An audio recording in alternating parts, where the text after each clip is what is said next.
Welcome to Let Me Fix This. Enjoy the video. In this video, I will explain how to make a delicious stew curry. First, let's gather our essential ingredients. You'll need about 1.5 pounds of your preferred meat, cut into 1-inch cubes, and 4 cups of hearty vegetables like carrots and potatoes. Don't forget your aromatics: 1 large onion, 2 cloves of garlic, and a 2-inch piece of ginger. We'll also use 2 tablespoons of your favorite curry powder, 1 can of diced tomatoes, 4 cups of broth, and 1 tablespoon of cooking oil. Having everything prepped makes the cooking process smooth and enjoyable. Now, let's build the foundational flavors for our stew curry.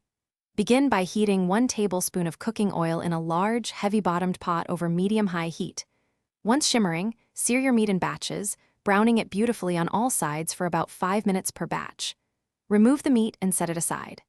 Next, add your chopped onion, garlic, and ginger to the pot, sautéing them until they become fragrant and tender, which usually takes about 3 minutes. Finally, stir in 2 tablespoons of curry powder, cooking for 1 minute to toast the spices and release their full aroma.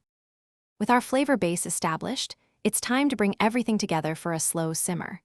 Return the beautifully seared meat to the pot, combining it with the fragrant aromatics and toasted spices. Pour in 1 can of diced tomatoes and 4 cups of your chosen broth, stirring everything thoroughly to ensure it's well mixed. Bring this delicious mixture to a gentle boil, then immediately reduce the heat to a low simmer. Cover the pot and let it cook for at least 1 hour, or until the meat is wonderfully tender and the flavors have melded perfectly. For the final touches, let's incorporate our vegetables and bring this stew curry to perfection. Add your 4 cups of prepared vegetables, like hearty potatoes and sweet carrots, to the simmering stew. Continue to cook, covered, for another 20 to 30 minutes, or until the vegetables are fork tender. Before serving, taste the stew and adjust the seasonings as needed, adding a pinch of salt and a dash of pepper to achieve your desired flavor profile. Serve your rich, aromatic, and hearty stew curry hot, perhaps alongside fluffy rice or warm naan bread, for a truly satisfying meal. Thanks for watching. If you found this helpful, don't forget to like and subscribe.